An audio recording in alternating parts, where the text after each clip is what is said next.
Well, hello, cadets. This is Josh Peplowski here at Mission Control. We are here for week 3 of our lesson, and this week we are going into diseases. So this is not a good topic for many people.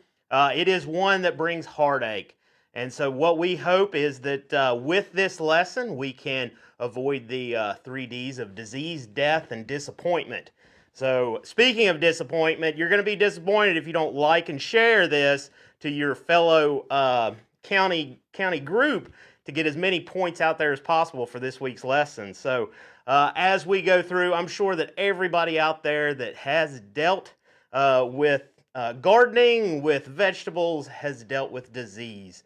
That often comes with much frustration as to what you did wrong, what you could have done differently. And so hopefully what we can do for you this week is just give you a brief overview of some of the things that you need to be looking at or thinking about as you go into this growing season and this current planting operation that we have going on. So when we think of disease, we really have 4 main culprits of disease, and those culprits are bacteria, we've got viruses, and we've got fungi. So when we're talking about, well, and what was the 4th one? Oh yes, the 4th one, unfortunately, the 4th one is you and us and me when it comes to causing disease in our plants. So when we talk about bacteria, we got to think bacteria is everywhere out there. There is good bacteria, bad bacteria. Every tablespoon of bacteria, or every tablespoon of soil has about 30 million bacteria in it alone. So it's going to be something out there that's going to be there that we have to deal with. Viruses, those guys are nasty little individuals that we really can't see without those powerful microscopes, and oftentimes our causative agent for those individuals is insects, as well as what we do to carry those viruses into our plants. And then of course fungi. It's a fungal world. We're just living in it because there are fungi everywhere out there in the garden. And like I said, some of them are going to be good fungi, some of them are going to be bad. And what can we do to avoid those fungi taking over and unfortunately ruining this growing season? So when we think of where these bacteria, these causative agents can invade, we really need to look kind of on a microscopic level there within that plant. So when we look at like the stomates where that plant breathes, so you can kind of see that there on that those pictures as far as openings within that plant. Sometimes those are natural openings, sometimes those are areas where we have went in and actually damaged that plant. So you may not be able to see it, but when you go and brush against those plants, you break off parts of that particular leaf or that flower and open up for agents like bacteria and viruses to come in and invade. The other thing that we have to look at is insects. So when we're talking about insects, obviously we have pollinators out there that are doing good work. Sometimes those pollinators can carry certain things back and forth. Sometimes they carry other insects with them as they go. But really, when we look at some of the ones we have up there right now, so up there in that top right-hand corner or left-hand corner, we have that spotted cucumber beetle. So this is one that you're going to have to think about this year as a grower with those cucumbers in your profile. That cucumber beetle carries a bacteria that causes bacterial wilt in cucumbers. So we have spotted cucumber beetle as well as striped cucumber beetle. That bacteria overwinters inside those beetles' stomachs, and then when it comes out the next year and begins feeding on those new seedlings in the garden, it's going to transmit that bacterial wilt. If you grow cucumbers year after year in the same location, oftentimes you can kind of build up those pest populations. And so it's something you really got to think about as far as moving those crops around within the garden. And especially if you pay attention and you have those cucumber beetles coming in on a regular basis. So keep an eye out for those spotted cucumber beetles as well as those striped cucumber beetles. Some of these other ones that we have are really hard to identify sometimes, really hard to see. So we have things like thrips that are really, really tiny. We look at them underneath the microscope, as well as sometimes what you can do is if you think you might have that insect, is I'll take a piece of clean white paper out into the garden, and I can knock those thrips off onto that paper, and you'll see them crawling around. Oftentimes you got to look at them with a hand lens as you go. So some of the other things are like aphids, white flies, leaf hoppers. All can be individuals that carry disease along the way. So things that we need to think about as far as when we see those insects show up, understand that there could be disease that comes with them. Or when we see disease, understand that maybe it was because we had some insects show up sometime in the growing season and didn't catch it in time. So what we're going to do is maybe just run through some of these different diseases that we can see and how they affect our garden, our plants. So the one I got up right now is one that we're going to see here shortly. Most likely in the spring is when we get it the worst, and that is fire blight. So we see fire blight in most of our fruit trees. Pears are really bad for it, as well as apples. So it gives that telltale shepherd's crook to those new shoots you'll see out there. So you'll go out one day and essentially your trees will look like they've been scorched with hot water. Those leaves will turn black quickly and die. So that bacteria invades the flower of that particular plant during the flowering period in the springtime, and so we see the most damage just after bloom and first leaf. So that's one thing that we deal with, and that is a bacteria. So when we're talking about a control mechanism or control options, most of the time that is planting varieties that are resistant to that particular bacteria, as well as sometimes we do spray with some antibiotic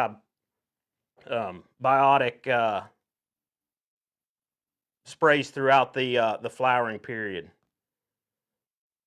So when we go and we talk about one of our other agents as far as viruses normally give us some really cool symptoms as far as colorations and patterns that we'll see. So anytime we see wild coloration patterns within our fruit, within our leaves, most of the time that's kind of indicative of a virus or a viral infection, so to speak. So some of those agents that are going to spread that are some of those leaf hoppers, any type of feeding insect. One thing that spreads tobacco mosaic virus to tomatoes is individuals that smoke or use tobacco can carry that tobacco mosaic virus through that tobacco product. So oftentimes individuals that work in greenhouses that deal with a lot of plants that are susceptible to that are not allowed to use tobacco within, or not allowed to work within the greenhouse if they do use tobacco. All right, so this one up here now is one of honestly one of my favorites. This looks like it came from one of the moons off of Saturn, I guess, if we were to find anything there. And so this is a fungi that requires two different species or two different plant species to complete its life cycle. So this is cedar apple rust. And so we see the cedar portion of this in springtime during really moist, wet periods. They will grow their fruiting bodies off of those cedar limbs. And so oftentimes if you have a cedar that's really infested with cedar apple rust, it'll almost look like a cedar tree with Christmas ornaments out there on it. So the tree will almost turn orange, and that particular stage of the fungus will infect apple trees within a 3-mile area of that particular cedar tree. So what we see on the other side of the screen is the actual fungal symptoms of the infection on the apple tree itself. So a lot of times we'll get some defoliation of those apple trees. Some apple trees are very resistant to this particular fungus, but those that are not will show those symptoms, especially in areas that have high cedar populations. So that's a pretty cool one as far as, well, it's not cool if you're an apple tree grower, but it is a very interesting fungus to take a look at. So when we move on to our next fungus that we deal with a lot, and I'm sure that if you grow tomatoes or you grow potatoes, you have dealt with this at some point, whether you knew it or not. And so that is late blight within tomatoes. So late blight is actually a fungus that doesn't normally overwinter in our soils here in West Virginia. So late blight requires a live organism to overwinter. It normally requires really mild winter temperatures. So a lot of times this fungus will overwinter in the south, and then as that fungus matures and infects new plants, it will actually ride up through weather systems and whatnot to infect higher up into, like here in West Virginia, Pennsylvania, that type area. The thing about late blight is this was a very destructive disease, not only for what we have today for tomato growers and potato growers, but this was the causative agent of the Irish potato famine. So this particular organism was what caused nearly 2 million people to starve to death during that particular outbreak. So this is the disease that we still have today to deal with. So that is one that we cannot really treat once it hits the plants, but what we can use is some of our protective preventatives to make sure that when those spores do fall out of the sky, that they do not infect those new plants. All right, so this one here that we're looking at now is actually one of those that we ourselves create. So this is blossom end rot. So many people have blossom end rot.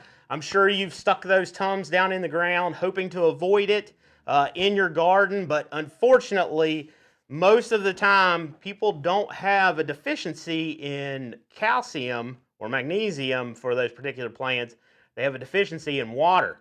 And so water has to be there available in order to actually take up that calcium, magnesium.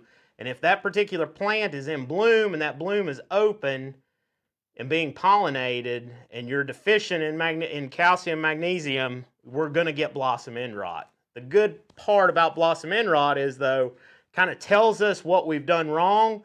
It tells us what we can do to fix it. So when you see blossom end rot show up, we need to start thinking about how we're watering those plants. Are we letting them get a little too droughty throughout the day? Are they getting a little too wet, perhaps, throughout the day? So really need to kind of look at your watering system, how you're doing that, especially if you're growing in container gardens. So when I do 5-gallon buckets with tomatoes, if I am not on top of watering those as far as twice a day most of the time, I'm going to show some blossom end rot in some of my fruit. But once you fix the problem of your watering, you're going to fix the problem with your fruit as far as that blossom end rot showing up. So we do have other fungi or causative agents or fungal agents that do cause issues here in West Virginia, especially with our tomatoes. Two of the ones that you're going to see in your garden is Septoria leaf spot as well as early blight.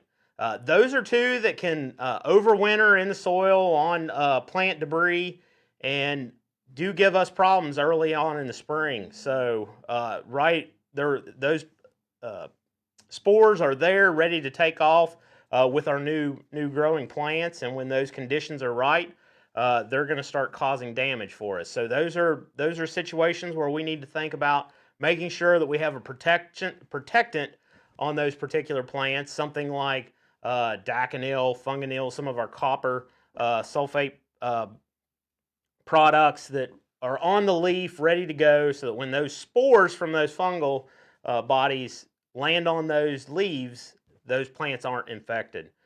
Some of the other things we can think about is what is our watering system? So are you overhead watering? Do you have a drip irrigation for those plants to water those plants?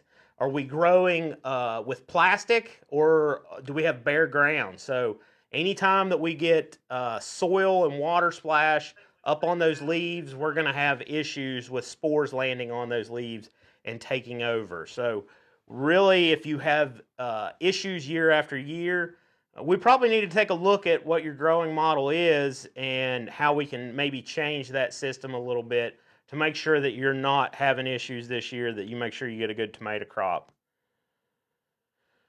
All right. So you guys should have started your seed, or your seed is getting ready to emerge.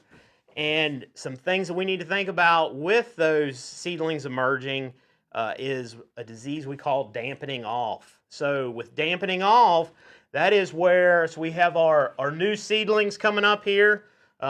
We have kept this soil nice and moist. This may be in the sunroom, in the window. Maybe you have some grow lights at home. Depending on your heat, how much moisture is evaporating, and how often you're watering this, sometimes we can get this soil too wet. If we get this soil too wet and there's too much dampness around the base of those plants, sometimes we can get a fungal infection that takes over and will kind of constrict off that seedling. And oftentimes you won't realize it. Your seedlings will be nice, green, everything will look completely fine.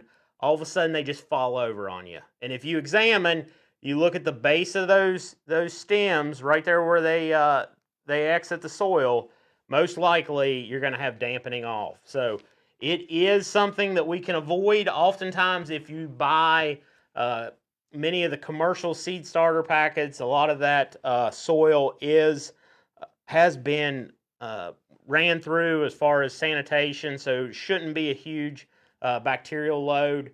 But if there's always that chance that you could have some dampening off, no matter what type of soil you are using. But most of the time, if you're using a commercial grade seed starter or seed cubes, shouldn't be nearly as much of an issue if you're using your own mix. You can get that same situation out in the field as well. So if you're planting direct seeds out in the field and you have a very rainy, moist spring emerging season, then we can get some dampening off. So there is things to think about, especially maybe if you have that issue in the past, is buying some treated seed to go along with it. So we have cucumbers in the lineup this year, right? So two of the fungal pathogens that we need to think about with those individuals is powdery mildew and downy mildew. So powdery mildew is going to be one that's going to show up within the system, here in the environment all the time. Our downy mildew is one that we often see later in the season. As the season progresses, that disease comes up out of the south and will infect some of our cucumbers here in the region. Oftentimes, downy mildew is very much more sporadic as far as areas that get infected with it. Over into the southern portion of the state, Raleigh County, Summers County, I know we've had cases of. So that particular disease, the fungal body only infects that particular chamber within the leaf. So you'll get like a checkerboard pattern on that leaf when we get infected with downy mildew. Whereas with powdery mildew, those fungal bodies are laying on top of that leaf and infecting that leaf.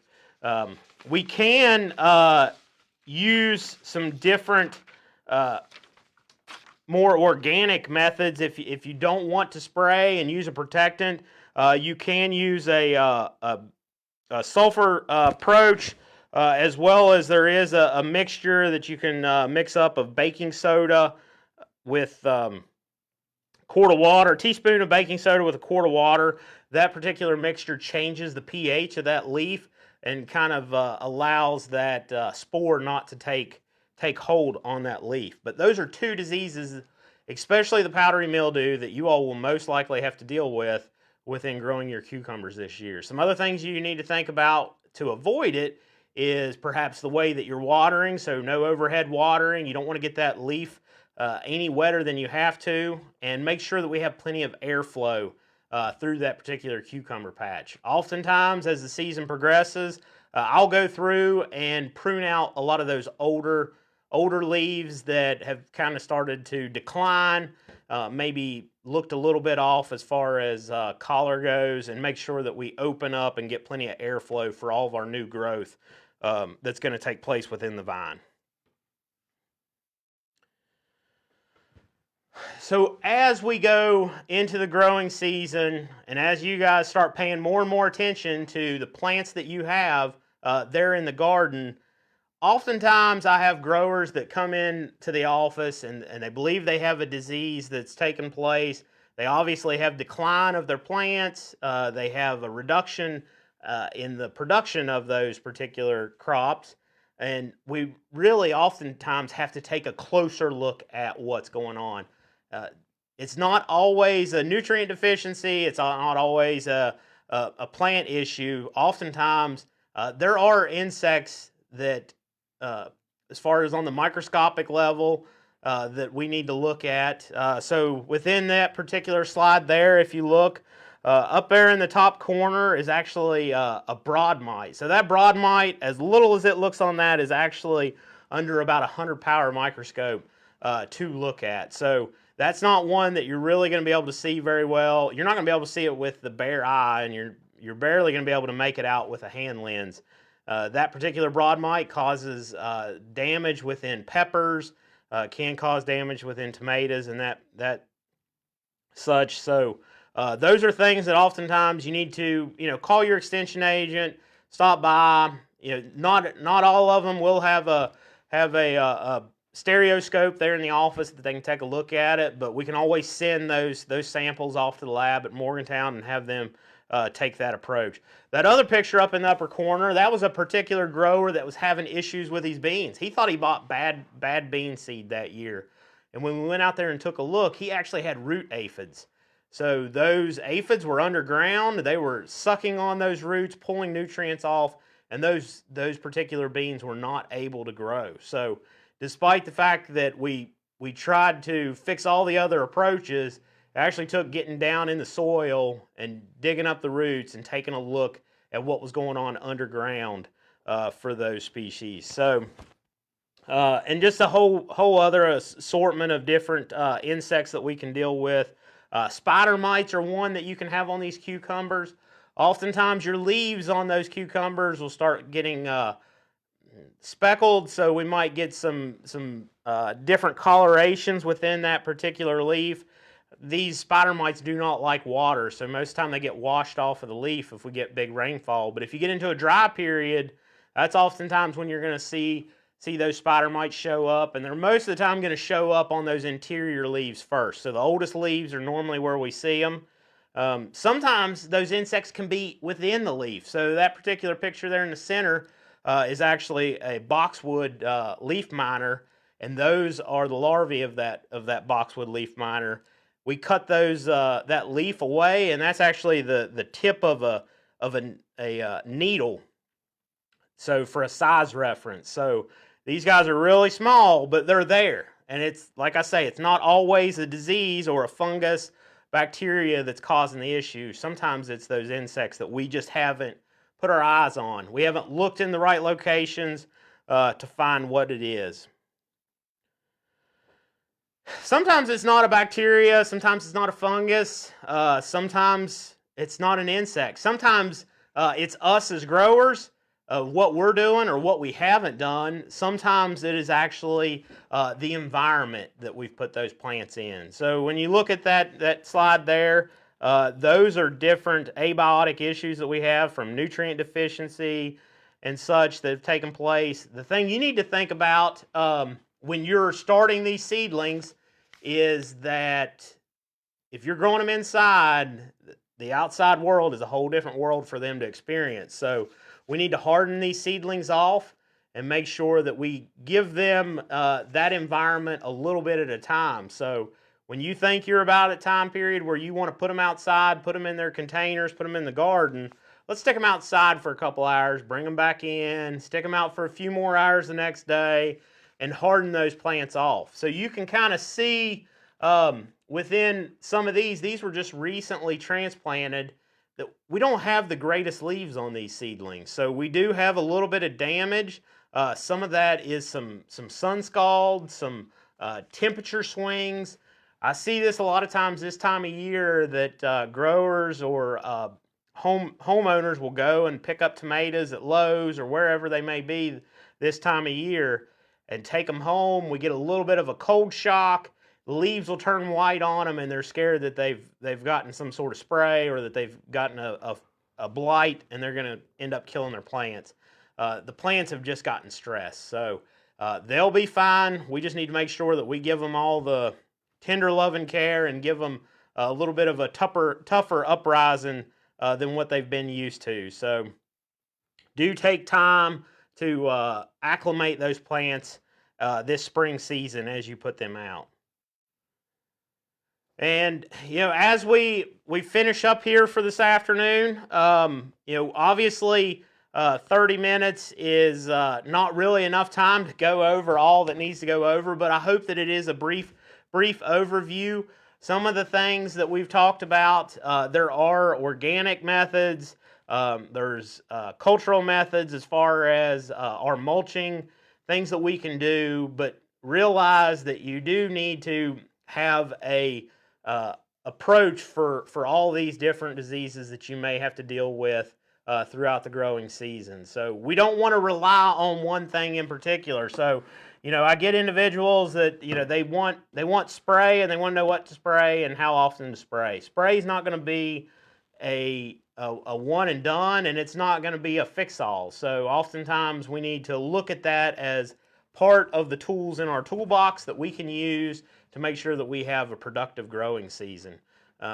Most of those spray bottles, we need to look at what our active ingredient is here on that particular bottle. We have lots of different trade names, and oftentimes those names those particular products can have the same active ingredient in there. So if we're using the same active ingredient over and over again, we're not doing ourselves any good.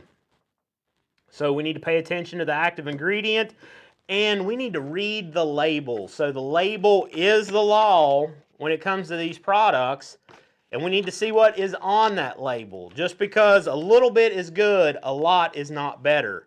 All right, most of these products have a max application number, so most of them is going to be, say, maybe in the 2 to 4 applications a year. We do have to remember that just because it's a fungus doesn't mean that we can't build up resistance to that particular fungicide. So some of our fungicides that we use have a max amount of applications for that year that we can put on, and we don't want to build up resistance for those particular products. We want to use them when we need them most and make sure that they work for that particular time. Because if we're spraying product that's not working, it's not doing us any good, and it's not doing other producers any good for us to build up resistance for those particular agents. So as you go into the growing season, just remember if you have issues, feel free to give us a call. If you're in Greenbrier County or some of those surrounding counties, we can get those samples and take a look at those under the microscope, see what you are dealing with if we can't see it with the bare eye. And hopefully you don't go into the growing season with concern and scare, but more of with understanding and knowledge that you can grow a good crop here in West Virginia, a productive crop. We just have to be aware of what is out there that is trying to fight against us or is trying to make a living on their own as well. You mentioned the survey. I'm going to throw up the QR code, and we have a couple questions. All right, so don't forget the survey. The QR code will be in the comments there for you to go in and follow up after today. Make sure that you fill that out and get that in there for those points. What's the code word, Josh? What's the code word? Bonide. Well, here's some questions. Somebody says, I'm relatively new to growing my own garden, and I think you touched on this. Last year, I got white mildew. What can you do to prevent that from happening again? All right, so the powdery mildew is one that, as I said, we can use some protective agents. So like this Daconil here will protect against powdery mildew. There is that compound I mentioned with the 1 teaspoon of baking soda and a quart of water. You can spray that on those leaves regularly, and that changes the pH of the leaf surface so that fungus can't take hold. And there are other methods out there. If you're getting powdery mildew on species like squash and that kind of thing that produce large leaf canopies, we can oftentimes prune those largest leaves out of there, prune the infected leaves out, and a lot of times if our conditions change a little bit, those newer leaves will take over, grow up, and we can avoid that powdery mildew on the newest growth. They are asking if bag-a-beetle will work to get rid of bugs. Oh, so bag-a-beetle. So the pheromone traps are, in particular, you got to be careful about. So remember that pheromone travels for miles. So you can, in certain situations, not be getting rid of your beetles in particular, but attracting all your neighbors' beetles. So if you're using bag-a-bug, see if your neighbors will put it in their yard upwind from your place or somewhere else in the vicinity, because if you're putting it close to your garden, and most likely you're pulling all the neighbors' beetles off of their property as well to come to that particular pheromone trap. Squash bugs, how to get rid of them, how to avoid them. Oh, squash bugs. So squash bugs, oftentimes early in the spring, this is one of those that if you continually plant squash in the same particular area year after year, we can build up those squash bug populations. If you don't plant squash in the same area year after year, if it's a new area or if it's a new product for you, try to keep an eye out for those adults that you'll find hanging out on the leaves. You can capture those, get rid of those. We can always scout for eggs underneath those leaves. If you turn those leaves over, you'll see that cluster of red eggs together on that leaf. Normally there'll be 10, 12 eggs there together. We can always squash those eggs off. Those are ways that you can mechanically remove some of those. And then we can also bring in some of our spray products to get rid of those squash bugs. But that's one of those that there are organic sprays for those squash bug as well as conventional, and that's kind of one of those that you just need to decide what is best for your particular garden.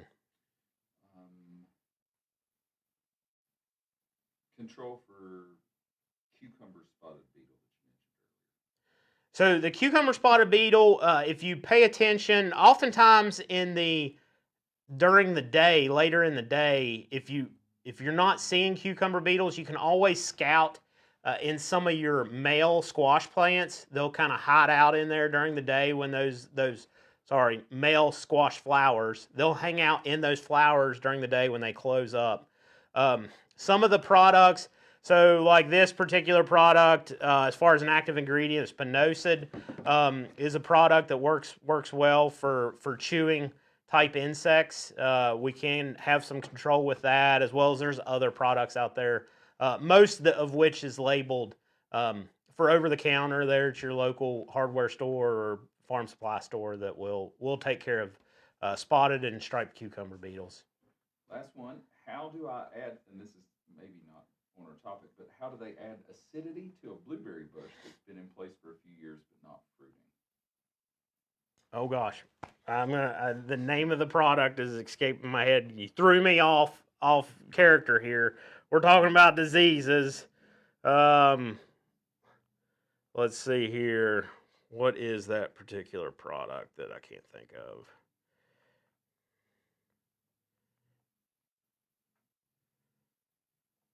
Somebody said hydrated lime. That will not. So hydrated lime will actually increase our pH from a acid to more of a base.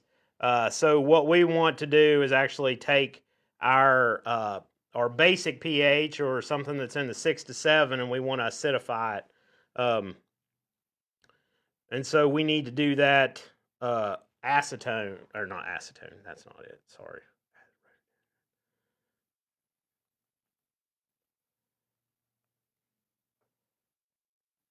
Hollytone. So you can buy Hollytone over the counter there that you can use to acidify those soils. Remember, if you need to get a soil sample right now and see what it is at this point, and remember, our blueberries need to be down in that 4 range, 4.5 or so. So we need to make sure that we use the proper amount of product to get it to where it needs to be. I have seen individuals that guess sometimes on the blueberries, and they can kind of mess up the pH. And really, we had some nutrient deficiencies that were taking place. So if you don't have a current soil sample on those blueberries, let's get one of those pulled and sent in, and then we can decrease that pH based off of that. All right, we'll see you next week.